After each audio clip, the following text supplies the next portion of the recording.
Hey everybody, it's Mike from Reelblack, and I'm with Charles Woods and KEVIN WILLMOTT. And KEVIN WILLMOTT. And Kevin's been so gracious. I mean, we had Kevin on the radio show not too long ago to talk about his movie Destination Planet Negro. But in light of recent events, it's great that you're here in Pittsburgh with us screening your film because there's a lot to talk about in terms of race in this day and age. In America, race is always a hot topic, but you're one filmmaker who's been consistently ahead of the curve in terms of making work that comments on race in America. Sure. Thank you. So, I mean, I guess the first thing, I mean, one of the things that we just saw Get Out yesterday. I don't know if I have not had a chance to see it yet. Okay. Did you want to speak about it a little bit without the spoilers and stuff? Well, I just to piggyback on what we first discussed, having seen the film, and we didn't want to say too much for spoiler purposes, but I told Kevin I can't wait for him to see it and to hear what he thinks about it.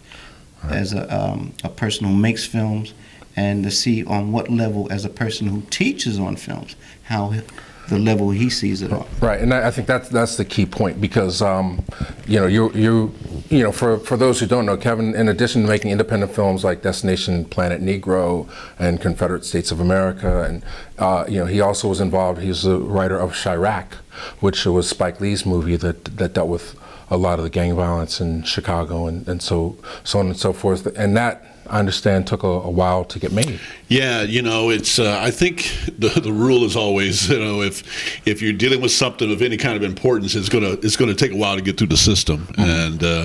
And fortunately, Amazon came through for us and really kind of made it happen. All right. So, talk about the conception of that. I mean, how long ago? I mean, how did you and Spike become involved with it, and talk about the making of that film? Yeah, well, Spike and I met when I made my film C.S.A, Confederate States of America, and his agent had heard about my film. Well, we kind of had the same agent at the time, and Spike heard about it, and Spike saw it, and he really loved it and wanted to support the film, and so he's a presenter on C.S.A. Mm-hmm. It's presented by Spike Lee, and at that time he asked me if I had any other scripts, and I had a script called "Gotta Give It Up," and based on Lysistrata, the 411 BC Greek Aristophanes play.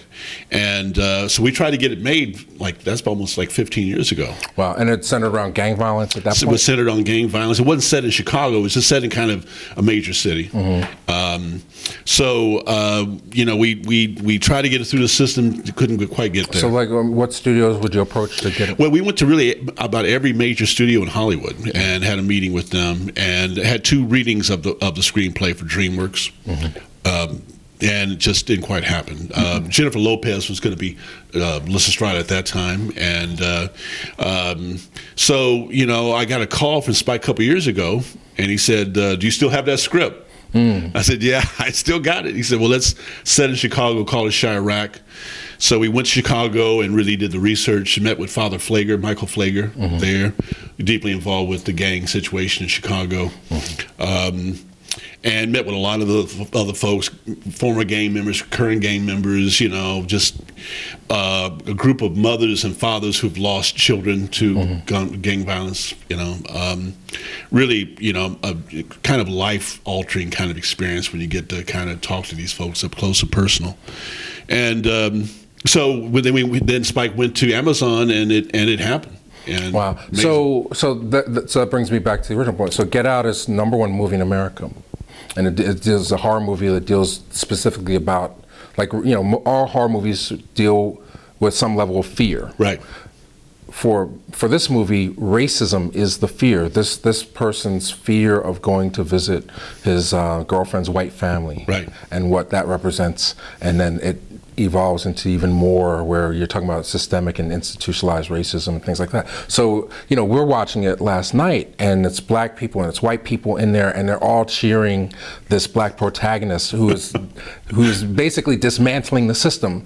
Why how hard is it to get something like that through a system, get something like that made, and what are the obstacles? Why don't we see more movies like this? Well, I think the system just isn't designed for movies like that. I mean, the system is designed to make the same movie over and over and over again. That's how the system is designed. So if this movie made money, let's keep making that movie over and over and over again. You know, no matter what kind of movie it is. I mean, that's how it's designed. It's a business. I mean, it's not an art thing. It's not a, you know, let's enlighten the country. Let's enlighten the world. It's none of that. It's just money. So when a movie like Get Out comes through, you know, it's kind of a, you know, it's a revolutionary kind of thing, because, you know, movies like that aren't supposed to get through the system. And I'm not sure exactly how the movie was made, and I'm not sure quite who produced it and all that. Well, basically, Blumhouse, they did The Purge. I mean, a lot of the horror movie genres, and their business model is to make movies in the $5 million to $7 million range. Right. Spend more money to market that, like make a deal with a studio that is committed to spending, you know, maybe $20 million to market it, right, and then getting it out there and satisfying certain genres. So when Peele was approached, you know, he said, like, look, if you can make a movie for this money, right, within this genre, you can have carte blanche. Yeah. I think to piggyback on what you said, they make the same thing over and over again. It's formulaic. We see the same stories. But I was telling Mike, I think what happened here is, okay, we've had horror films. Just another horror film? How can we tweak it? Right. And blackness is the way they could tweak it. Right. Yeah, I mean, you know, I think that combination has always been ripe for social comment, you know, and it's really great that he's done this. Those Purge movies are not dumb movies either. I mean, those Purge movies say a lot about the current state of affairs right now too. Yes. So it seems like that company kind of isn't afraid of movies that kind of go there to some level, which is really great. Kevin, when you say go there, Purge, you bring up Purge, and when people see Get Out and how it's going to relate to what's happening socially, right, where we're talking about, we have issues of climate control, dystopia, looks like it's in the near future. Right. We got to get rid of some people. Well, you know, I mean, that's the thing. I mean, you know, the Trump thing is, you know, just this great example of where we've been heading for the last 20 years or more, right? And President Obama just drove America crazy. I mean, his blackness just drove America. It's made America. It's kind of, I haven't seen Get Out yet, but I'm getting from it that it makes people kind of, you push them in the corner and you make them see kind of what's always been going on here, and there's a reaction to that. And I think President Obama's blackness, just his blackness, has made America kind of feel like, you know, some Americans feel like they're in the corner, like they were trapped, they were cornered, like, you know, they can't get away. And there's just been this backlash to that, and there's always been a backlash to Black progress, and I think we see it in Mr. Trump. So with this Black progress and this fear of this black taking over, I guess the reaction is, get out. Yeah, that was too easy. So Kevin, so I mean, that's the setup. Everybody's going to say that's in the zeitgeist. Sure. But I mean, you've been handling this topic for a long chunk of your career. Sure. So tonight, I mean, this afternoon we saw Destination Planet Negro. You know, for those who don't know that film, I mean, what is it about, and what were you attempting to say? Sure, man. Well, you know, really trying to embrace that moment we've just had in America, where, you know, this black president happened, and, you know, I don't think any of us were really ready for that. I mean, we've all been, you know, like our fantasy in our mind. Wouldn't it be great? Remember when we were kids, it'd be like, what would happen if there was a black president? And the joke was always, he'd be dead the next day, you know? And that's because Malcolm and Martin and Medgar, and, you know, they kill everybody, right? You know? And so, you know, the fact that President Obama happened, and that he was the man he was, and as successful as he was, you know, it's like a miracle. But it also was this moment that really made us have to look at how far we've come and how far we really still need to go. And so for me, that was really the motivation of it, that I wanted to for the record, kind of put something out there from my point of view that said, this is kind of what was going on at that moment, and pro and con. And Destination, the fact that I'm able to take the 1939 point of view of black folks, dealing with the Negro problem, and so desperate they're ready to go to another planet, and then they go through a black hole and wind up with a black president here today, and you think, oh, glory, hallelujah, we've made it, and then you find out not quite, not quite. I just would like for you to elaborate on the points you were making, where in film being made to satisfy the dominant culture, and by doing that, it maintains the status quo. Obama, yes, it signaled maybe a change, but there's this sense of the illusion of inclusion, and the fact that what Obama, when he was elected, we just spoke about post-racial. That became the term. Right. But the reality is, what followed Obama is what we have now, which shows that they used Obama's election to further keep us thinking that everything has changed when it hasn't. Yeah, that thing you're describing is one of the big problems, I think, that we've had we're not just now, but really kind of for a long time. I mean, because there's been progress, and you can measure. Oh, things are better. Sure, things are better. But because things are better, they we're being sold this lie, really, that it's great now. That there's no reason you can't make it now. And the reality of it is that, the thing I was just thinking about lately is, the thing that's usually used against poor folks is you're making bad choices. You're making bad choices. All these bad choices you've made in your life, and because these bad choices that you've made, not race, not economics, not anything else, just that you've made, that's why you're in the position you're in today. And I think President Trump is the best example of how that's a lie, because President Trump has made nothing but mistakes in his life. I mean, he's made countless mistakes, bankruptcy, divorces, all kind of, who knows what all kind of other stuff has happened in his life that we don't know about. You can only imagine. Right. And because he was rich, his mistakes are not on public display. His mistakes are not out there for people to go, oh, I mean, come on, it's your fault. I mean, look at what you did. This is a choice that you made. And you take that reality and apply that to society and to how we live our life, and you see how unfair we treat people who are poor, or and most black folks that are having tough times are still poor.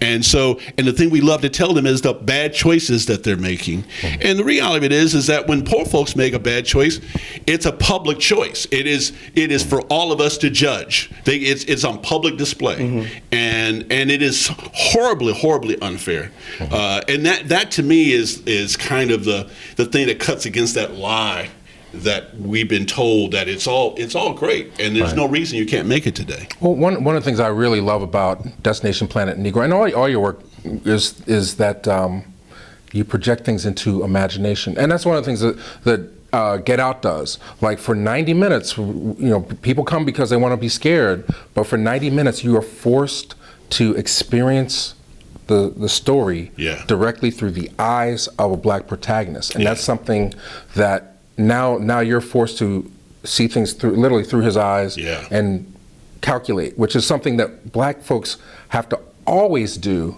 when they watch mainstream movies. Yes, like we always have to filter our experience through Tom Cruise or Ben Affleck or whatever. So I mean, so it's important for us to tell our stories. But then what I like about your film is that it's also sort of like sci-fi. And that's something that we're always talking about, Afrofuturism and projecting ourselves into the future. The old Paul Mooney joke. You share it with them. Yes.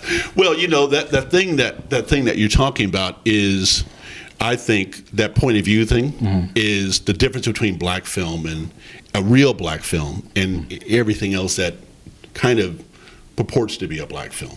You know, I mean, the point of view thing is everything. To me, it's everything. Because, for instance, a script I wrote with a buddy of mine years ago, my first kind of entry into Hollywood, was on John Brown the Abolitionist. But it was called Shields Green and the Gospel of John Brown. And Shields Green was one of the slaves that was hung with him at Harper's Ferry. And it was from the point of view of Shields Green. So to understand John Brown, you got to understand John Brown from the point of view of a slave. If John Brown, if I'm a slave and I want to free my family, which is, you know, we took Dangerfield Newby's life and we gave it to Shields Green, is because no one knows anything about Shields Green. And Shields Green was Newby was trying to free his wife and child from slavery. And so when you are trying to free slaves, and this is the only guy in the country that's freeing slaves, he's a hero. Yes. And you know what we were taught that John Brown was crazy. Yes. But we were never taught the slave master who owns slaves is crazy. But the guy freeing slaves is crazy. That's all point of view. And so when you get to experience a black movie that's dealing with black issues that affect us from the point of view of a black character, a black hero especially, it's a totally different kind of experience, and that's very rare in Hollywood. Most Hollywood movies, when they deal with race, they want to share the point of view at best. You know, it's a shared point of view with typically a white sidekick or a white person that is experiencing a black kind of experience. And I call that kind of that's one of the big problems in Hollywood, where you've got to, you know, I remember one time a producer in Hollywood, they wanted me to rewrite Sounder. And this guy had approached me about it. He liked the script that I'd written, and he wanted me to go back to the book. And in the book, basically, there are no white people in the book that are really good guys. You know, there's a few. You know, there's a lady, Mrs. Boatwright, that's you know, and in the old movie, you know, she's kind of this only white person in the movie that's kind of a nice person. And that character's not really in the book. And sometimes in Black history, there was no good white people in the room at that moment. And it doesn't mean that white people are bad. It doesn't mean that we need to feel bad about anything. It's just for that moment, there was nobody good in the room. Right. Well, that comes to a key point. I mean, where we are now, this sort of post-Obama time period, it's the writing is on the wall. No one's coming to save us. No, and that thing, that's why that point of view thing is so important, because movies now, I think, you know, and I think white people are looking for this too, from black people. They're looking for people that kind of, you know, embody liberation. I think that, you know, the enlightened white people right now, especially now in this moment of Trump, they're looking for the response. They're looking for what are we going to hit them back with, and the first place they look is really toward blackness, because we've always been that liberation piece in American life. That catalyst, yeah. You know, but you made a point earlier where, and to piggyback on what you're saying about what we get in film, it's that we can't really get the black story unless we tell the white story. Yes. And then when they put it on film, it becomes more the white story with a little of the black story. Right. So we're navigating the binary, but the thing is, they're so concerned with white fragility that the anger that would cause us, rightfully so, justifiably so, to want to lash out, we can't have it the way they can have it. Right. I had wanted to, you know, you said through blacks and their fight for civil rights and the justice that we deserve to be being humans, we've allowed for women to enjoy their rights, other people to enjoy their rights. But the thing is, we can't have our remember the Alamo moments. Right. Okay, when we get Invictus, it's when the South Africans will say, why must we be kind to these people who brutalized us? Right. We have to have that reconciliation, and we have to be bigger. But the thing is, I saw a character in Traitor that Don Cheadle did, and the Arab says, these white Americans forget when they were the terrorists to the British. Wow. That's right. Yeah, loud jacket. I'm grabbing this. We're still recording. This is live. but I'm thirsty. Yeah. So address that. Yeah, it's such a great point. That needing the white kind of buffer character, is I think one of the major problems in Hollywood. They I don't know if they're starting to understand that. I mean, that Sounder producer I worked with, he told me, this is the exact quote. He said, "I don't think white people want to see movies where all the white people are bad." Mm-hmm. And that has always stayed with me. And my belief is that I don't believe that's true. Mm-hmm. I believe that white people, the kind of white people that are going to go to a black film, are already willing to go there. If they're going to make the effort to go to a black film or watch a black film, they're already kind of ready to do that. And if they're white people with empathy, no doubt about it. And so we don't need to sugarcoat them, and we don't need to spoon feed them. And I think when we do, then we actually create the problem we're dealing with now, which is the backlash to maybe Get Out and it's probably some liberal backlash mm-hmm. to some degree. I got that same backlash to C.S.A. Mm-hmm. You can't go there without ruffling these feathers. Mm-hmm. Mm-hmm. And the reality of it is, the reason you ruffle the feathers is that you need to go there on a regular basis. Mm-hmm. And when you go on a regular basis, then people start to understand this is really the norm. It's always been the norm for us.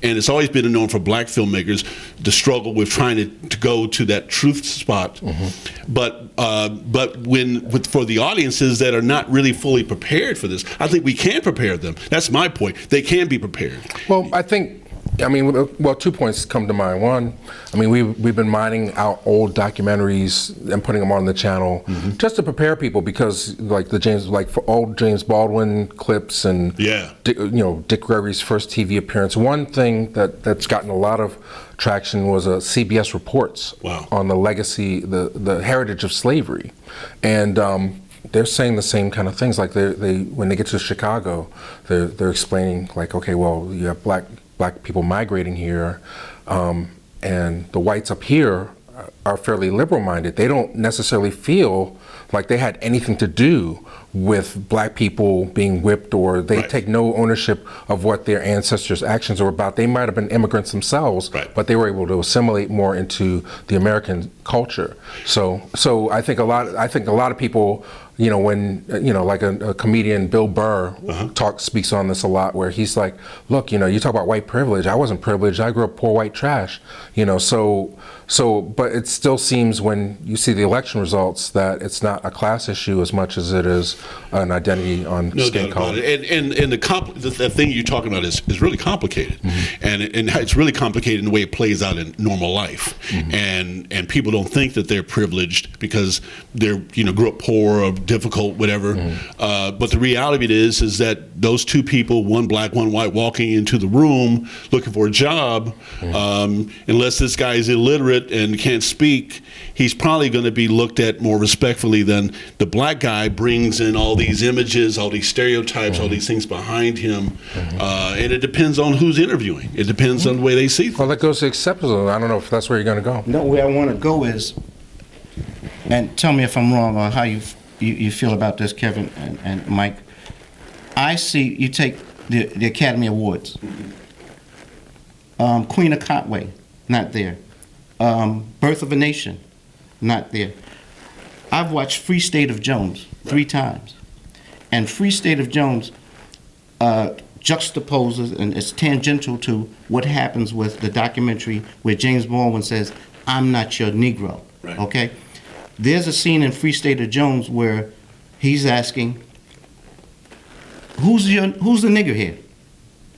And like you say, it's important for us to show people that it's not just about what's happening to us, but when we're no longer available, who's going to be the nigger? Yeah, no doubt about it. Mm-hmm. Yeah, and I think we're getting to that point in America where increasingly I think we're going to have to expand our understanding of what race really is, because the line I always use is that there are a lot of white people that are blacker than Clarence Thomas. right? A lot of white people. Oh, yeah. I mean, millions of white people that are blacker than Clarence Thomas. And so when we talk about blackness and the way we're talking about being black, it's more to do with a mindset, an understanding of society, understanding of life, and an empathy towards certain things, certain people, the problems of American life, the problems of the world. It's a point of view, and so the white point of view is the point of view that elected Trump. And the white point of view is saying that doesn't exist, or that racism isn't a big problem anymore, or the biggest problem is we need to be safe from those Muslims. All the things that they're selling to us, that is the white point of view, and it has little to do with white people as much as it has to do with this thing that is carried over for generation to generation historically, and it's become what we call the white point of view as opposed to the black point of view. And the black point of view now is liberation. The black point of view has become we are the race that embodies liberation. White people have embodied oppression now. And so, but it has nothing to do with white people or black people. It has to do with this thing that historically has kind of created in terms of how we measure and see things. Does that make sense? The construct of race, because I look at it this way. You take animals. You don't see them segregating themselves along color lines. Exactly. Because they don't have the misfortune of being prejudiced in their mind with a poison perspective. You see? Race, that has been used to separate people. Before they can see that it's a human problem and we need to come together on a human level, right, we separate ourselves here more than maybe any place else on the color issue. Right.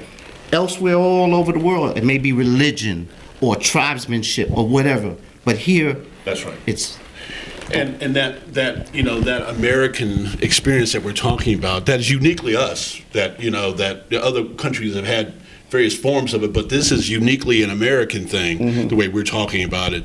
I mean, we have to kind of define it in those terms, and we have to look at it in those terms. And the movies I make, I kind of, the thing I always like to say is I have high expectations for my audience. It's like, I'm going to challenge you, and it's like my white friends, I expect them to understand this.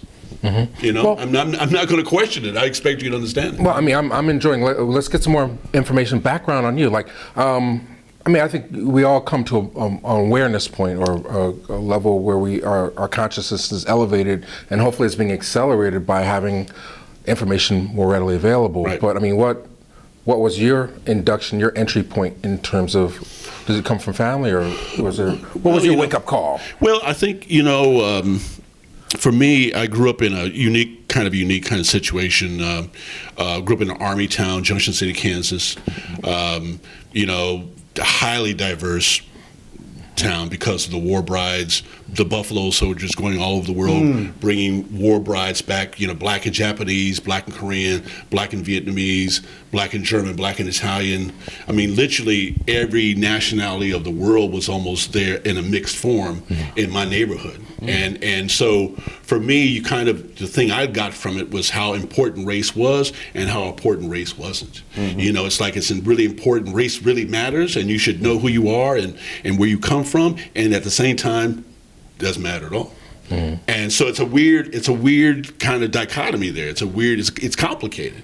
And so, that reality kind of shaped me in terms of my expectations of race. And I think it carries forth in my films in various ways. My father was very light-skinned and looked like a white man. But, he was born in Mississippi in 1898. Wow. And only 30-some years after slavery. And, he told me that he had to eat roots out of a tree. They were so hungry. My father went to the 6th grade. My mother went to the 10th grade because they had to go to work. And so those kind of realities, I think when you're a kid, they don't mean as much to you as they mean to you when you get older and you kind of have gone through things yourself and you look back on that and you see, oh my God, that's America. I'm looking at my family now, and that's American history. Well, was your father conscious of the various civil rights movements from Garvey to M.F.A. to not really. Okay. I mean, they didn't talk about it like that. My first introduction to it was actually, I think I was in 4th grade, and we were watching TV, and I was playing with my army men on the floor, I think, and newsflash, Dr. King has been shot in Memphis. My mother starts screaming and hollering. She goes on the front porch. She's totally out of control, screaming and hollering. My father has got to grab her and bring her in the house. My big brother, neighbor man from down the street that was over our house. And after they got my mother calmed down, I turned to my brother and said, "Who's Martin Luther King?" Wow. And I went to school the next day and asked, and I was that current events dude, so I always knew what was happening, right? Mm-hmm. And so I said, Martin Luther King was assassinated last night, and she said, "We won't be talking about that." Wow. And of course, when you tell somebody, we won't be talking about that. Mm-hmm. That's all you want to talk about afterwards. Right. And so that I think was probably the moment that it changed for me. That I wanted to talk about this. One thing. I mean, hopefully we get a chance to post it. Jamal Joseph, it would have been an amazing conversation if Jamal was here. But he was saying, like, King didn't get killed for his dream. No. It was because he was starting to talk about some other things. No doubt about it. Yeah, well, I think King was a real revolutionary, and I don't mean that in obviously in a violent way, but in terms of really it's really kind of interesting right now, because the Trump thing is they're trying to start a revolution that is the total exact opposite of what King's revolution was. King's revolution was the beloved community where, we're all going to live together and we're going to respect each other, and through that economics are going to be better, and we're all going to find a more equal plateau to live on. We're all going to have empathy for each other. We're going to be a true kind of beloved community. We're going to be able to see each other's problems and see each other in each other, right? And what Trump and Bannon and these white nationalists are trying to sell is the exact opposite of that. And it's anti-community. It is total selfishness, and it is total. It's the opposite of empathy. It's like, this is about you. Yeah. This is about you and what you want and what you deserve, because you're an American, and you're not just you're an American, but you're a white American who really you're the guy that made this country, and we're gonna make sure you get yours. And that whole attitude is what we've been actually fighting our whole lives in this country. And Dr. King died fighting that attitude, because that is bigger than race. That is the thing that governs, I think, American life, period. And that is the whole of American life. And when you fall in that hole, it's over in America, because when you stop caring about each other, the whole concept of America is destroyed. Right, but I think there was also some socialist aspects going on as well. No doubt about it. And in that sense, I mean, you can't really talk about community without talking about socialism to some degree. I mean, all the things we love about America, Social Security, grandma's not on the corner selling apples anymore like she was in 1929 when she got old and sick. She's going to be taken care of. Well, socialism is anathema to this culture. Capitalism is based on exploitation. Martin Luther King, he learned his principle of ahimsa, which is a Hindu principle, do no harm to others. When you know what it's like to be treated like a dog, when you've been brutalized, unless you've been corrupted by that, you don't want anyone to be conditioned like that. Exactly. See, that's why we can talk about love, because we know how it is to be the victims of hate and brutality. Right. And that's why, as you said before, and people see, what's his name was given the Nobel Peace Prize, Obama as well. That's right. Okay? That's right. And that means a lot, because I think the Nobel people knew that they were kind of saying, in a sense, by giving Obama that award, that just because he hadn't really done anything yet. Right.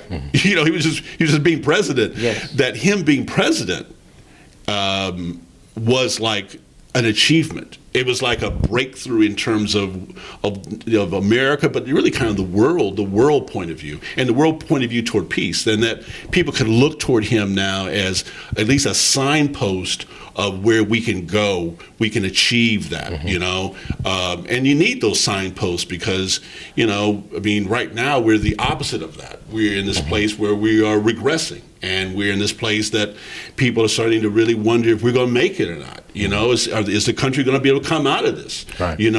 And so the signpost of Obama, it seems really far away right now because it's like we're moving so quickly from that. Right.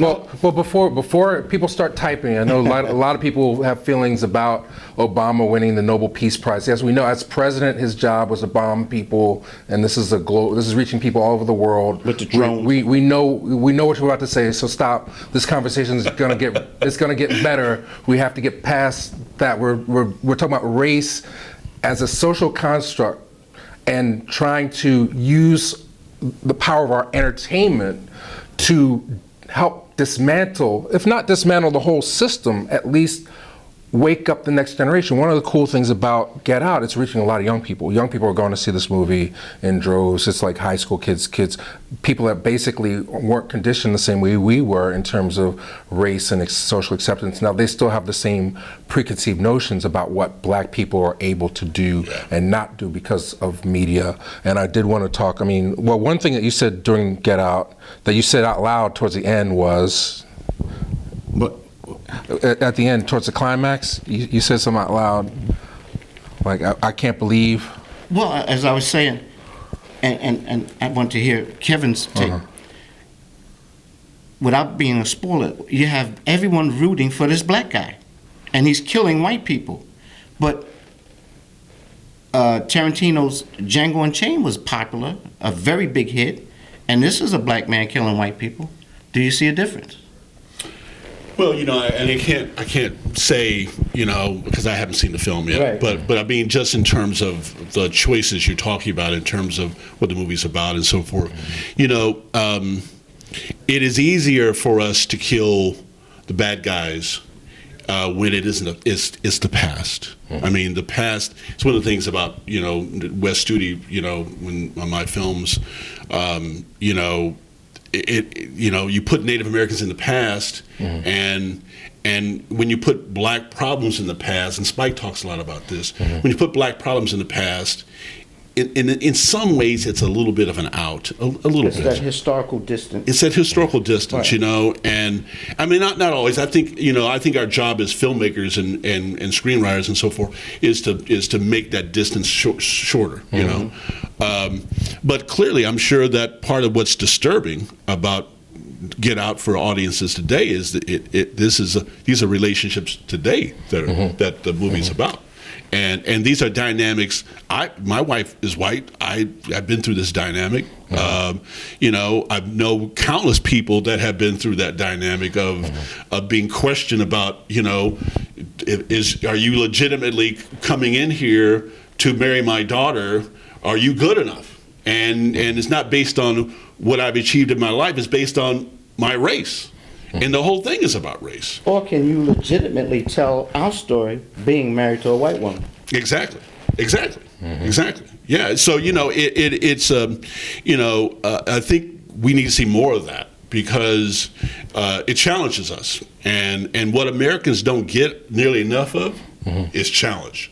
That's why you see you get the reaction, you get the backlash from these movies because it's not that Americans aren't ready. The fact that it's number one at the box office tells you Americans are hungry for it. But the backlash also tells you that there's some people that can't go there. That when you open that door up and you go in a real way into those worlds, you're going to upset some people. No, we did. The reason we came here was to do a presentation about black cinema in the Obama age, post-racial cinema, so to speak. So a cornerstone of that is sort of the civil rights dramas that came out in the last 8 years to help.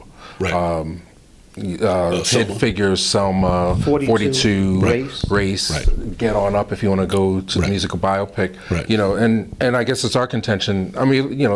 That those movies coming out after Obama's election did something, and the fact that they were successful, I think it reinforced this idea, one, that okay, well, things are better. Right. You It used to didn't have to go all the way across the football field to go to the bathroom. But there's some other things that work, and these movies were all promoted through the system, hundreds of millions of dollars. Right. I mean, so what as we use the term technology, what technology do you see in that? Well, that subgenre? the Help is probably the most flawed of those movies, in my opinion. And the flaw really is that when you decide to make a movie about black mammies, I mean, literally, it's the Help. Literally, it's called The Help, and it's about black women that take care of white people's children. Yes. Okay, and are in white people's homes, cooking, taking care of their children.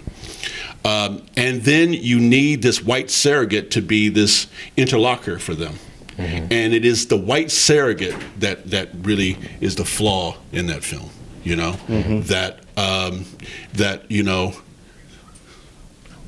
it is that whole dynamic of kind of making making that character so important when the character was the most unimportant person in the film. I mean, if I'm making that movie, and I'll just use it as an example.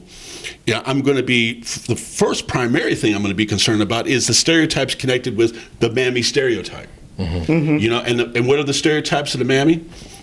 Got no kids of her own. Right. I mean, so she's concerned about the white children, but she's not concerned about her own kids at home, right? I mean, when you looked at it, Hattie McDaniel and these people had to play those parts back in the old days. They never had a family in those movies. They never talked about my kids or what I'm doing with my life. And they're asexual. They have no sex life. They have no romantic life in those roles, and literally.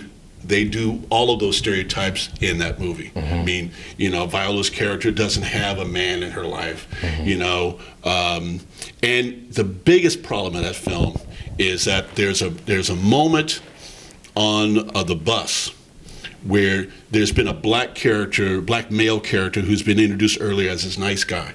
And him and Viola is on the bus, and that's when they hear about Medgar Evers has been assassinated, and they're told to get off the bus, and so we know this is a nice guy, and he says to Viola's character, "Are you going to be okay?"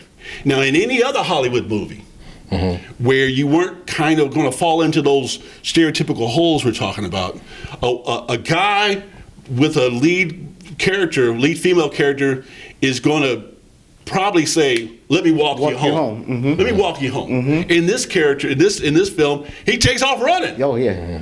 And she's got to run her own self and fall down and get hurt. And so, the opportunity they had to break the stereotype was there. It's like, if I'm concerned about the stereotype of her being asexual and only being concerned with other people's kids, here I had the opportunity to do something about it. It wasn't like it was so far out they had to change the whole structure of the movie. It was clearly there. They were not seeing the opportunity before them to make her character more well-rounded and more of a life that would have probably existed in the situations that they were trying to depict in the film. Right. That's why I didn't like Denzel's character in Fences. And I don't need anyone to tell me that's the way it used to be. And I understand that certain people will get the pass because of the pass being PASS, of who wrote it. Right. I respect August Wilson's work, but I did not like that character because I'm tired of seeing black men do black women disrespect them. And that's in the movies. And now that's up for Academy Award. And then someone of the dignity of a David Oyelowo in Queen of Katwe, no one knows about it. Wow. And I love the black men in Hidden Figures. And that scene where Mahershala Ali is on his knees and that respect, I want to see more of that. But the thing is, yes, that black male heroic imagery, that's one of the things I also loved about Django Unchained. Well, we got to wrap up in a minute, but I do want. So, But understand. Well, you say like if something's successful, they'll make more of it. So, Right. So on the downside, the success of The Help led to a trilogy, The Butler, and then Mr. Church was less successful. The original title of that was The Cook. So we have like Help, Butler, and Cook movies in the last 8 years. Ouch. But empowerment. And I'd love to continue this conversation because we didn't even touch like the historical stuff. Maybe we can. But Straight Outta Compton was another huge grossing movie. It has pluses and minuses. Did you happen to see it? I didn't see that. Do you have any feelings about it? I'm a little old for that movie. Right. to be fair, Right. I mean, that's not my generation of music Of course. and all of that. I admire the rebellious nature of it. I admire kind of the fighting back spirit of it. I think that what disappointed me not about the film so much was how the film was made. Was that in Hollywood there are not many jobs that come up for black screenwriters. I mean, when a black film gets made. When they say, "Oh, we're going to make Straight Outta Compton," that should mean let's go to the list of black writers because when they decide to go do Pirates of the Caribbean 9, they're not going to go look to the list of black writers, And so the fact that the writers were white. It's disappointing because those are jobs that black writers. I'm not talking about me, but other black writers. Everything else, the actors, the producer, the director were black. Yeah. The writers were white, and that was the only Oscar nomination. Yeah, and the fact that they kind of knew they needed to do the black thing, but see, I think part of it is in Hollywood still, they don't see black writers. I mean, when I would go into meetings in Hollywood, and I had a partner who was white, and so when we'd walk in, they go, "Oh, wow, he's black," and it was clearly.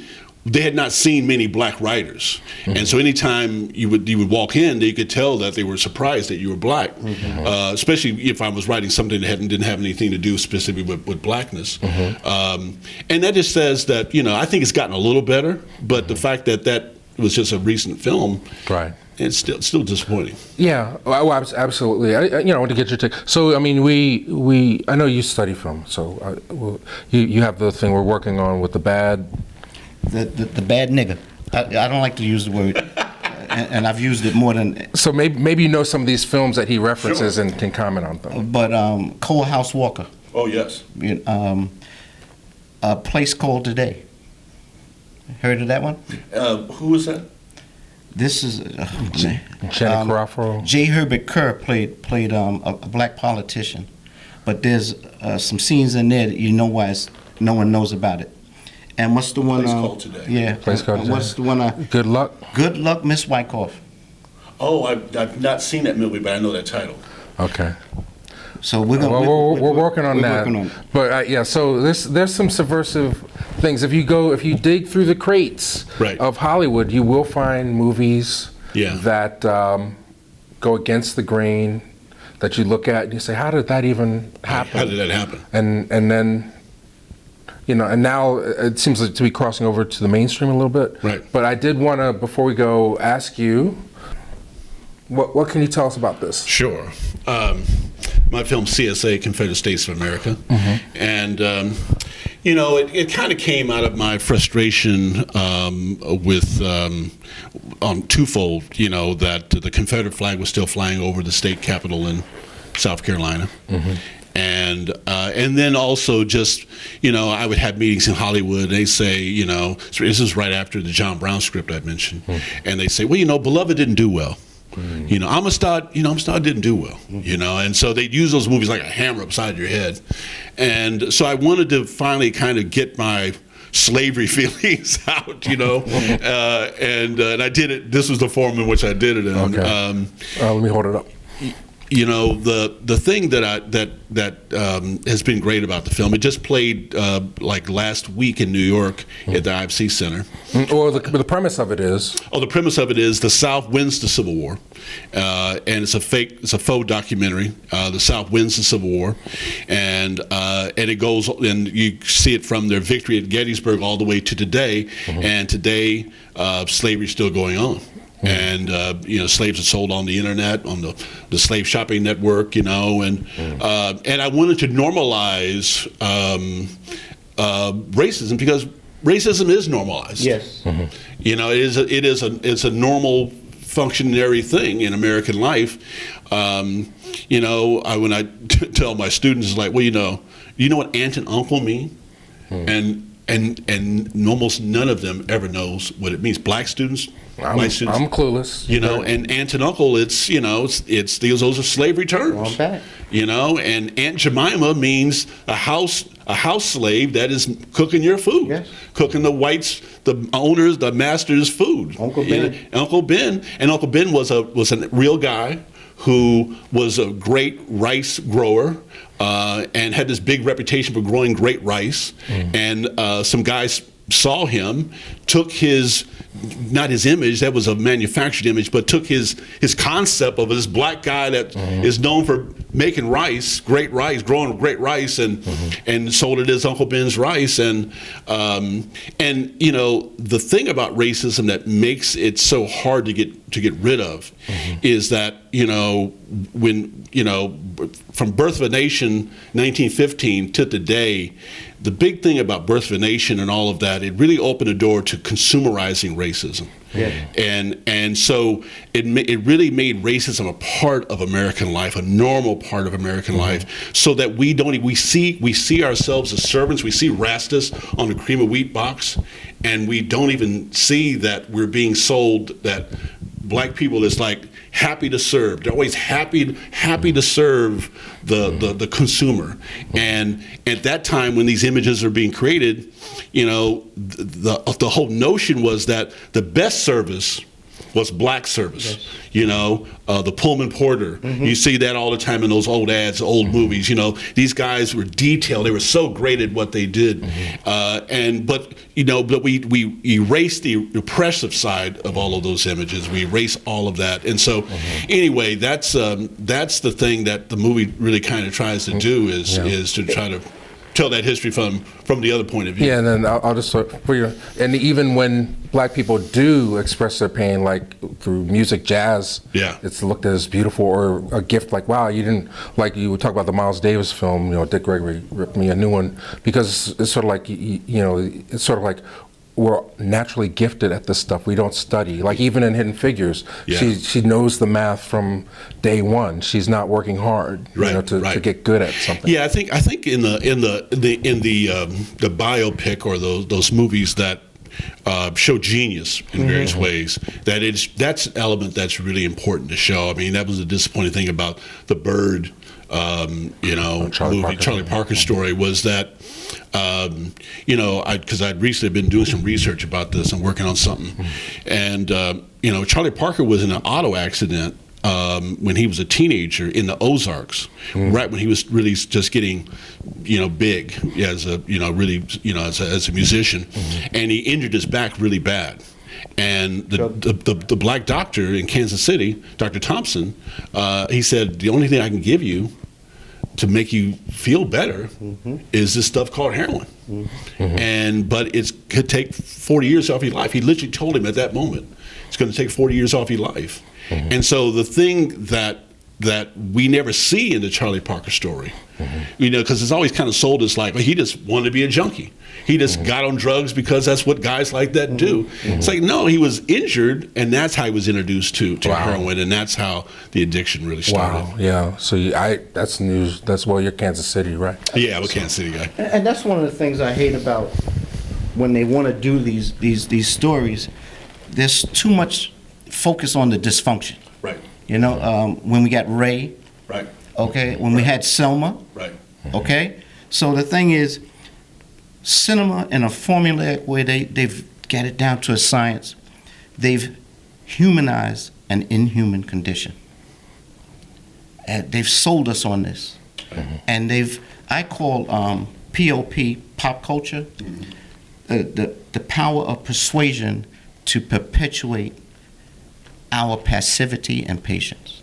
Yeah, and the patience is the big part, because I think, there's always this element to, quite often in film, that kind of makes you passive. And it's the opposite of being challenged.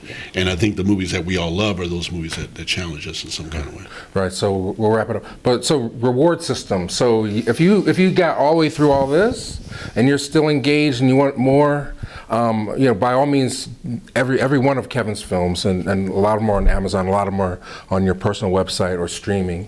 And we'll put links in below.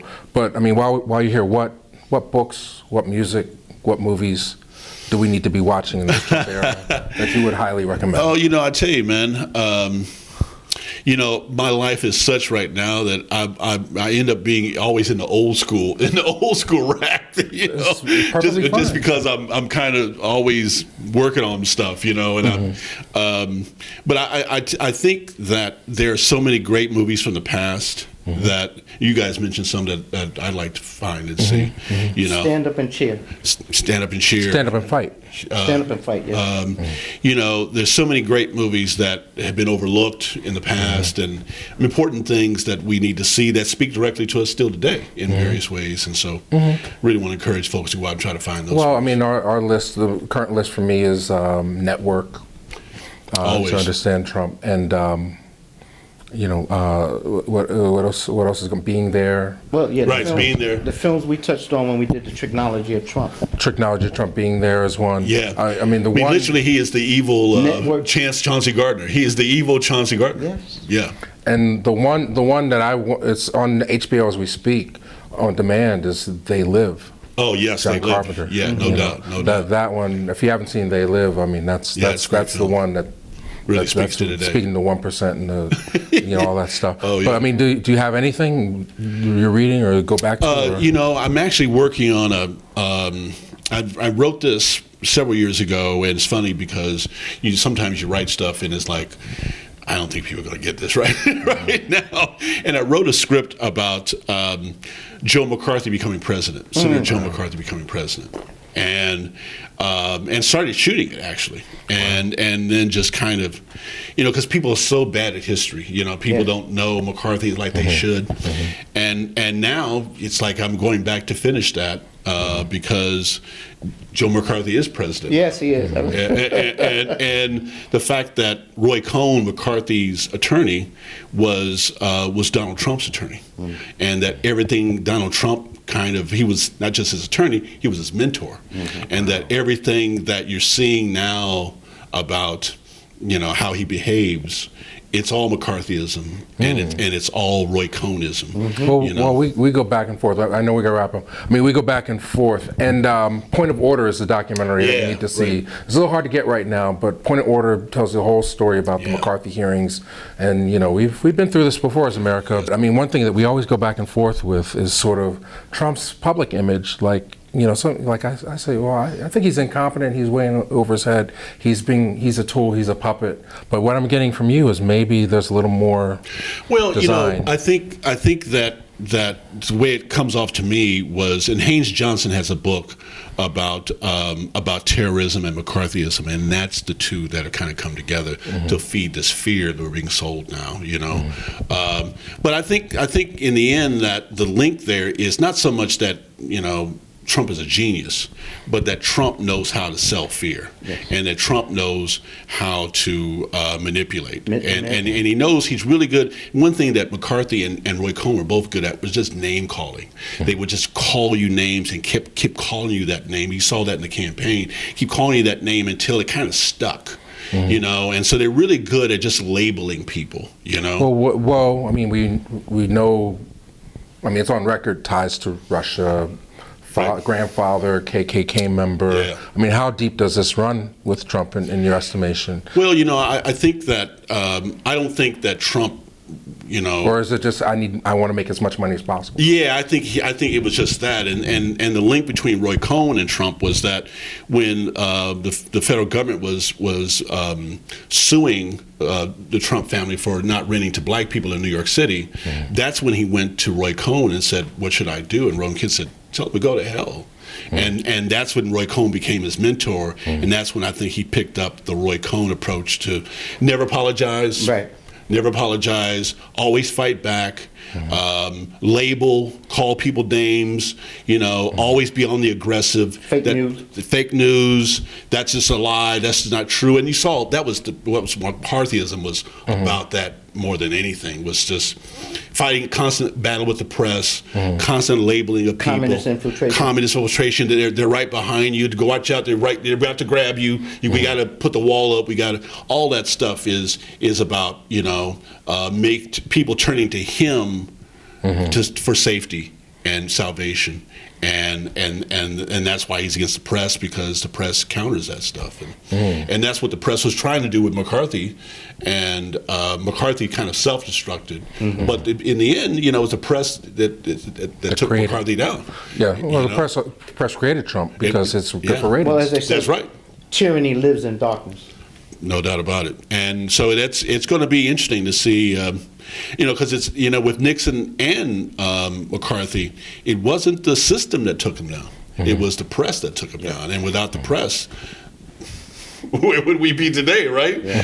So that's the fear. Is like if he's able to knock, the biggest fear is that if he can sell people on what they're seeing is not true, well, that's a really dangerous country. Let me just say this. We're not worried about Trump's red tie, his blue tie, but his Russian ties. And they have the power to press. They can repress us, oppress us, and depress us. Okay, good way to end. All right, so I really appreciate you taking the time. Oh, thank you, man. I hope you had fun. You enjoyed this? Oh, always. Okay. So have no fear. Like you can find comfort, understanding in the art. You just have to look for it. It's not always right up there in front of you. You got to dig for some of the stuff, but it is there, and just as there are forces at work to try and prevent the truth. No doubt. We're in Pittsburgh, and Mike and I, we've had a ball talking to these giants. Right on. Peace and blessings.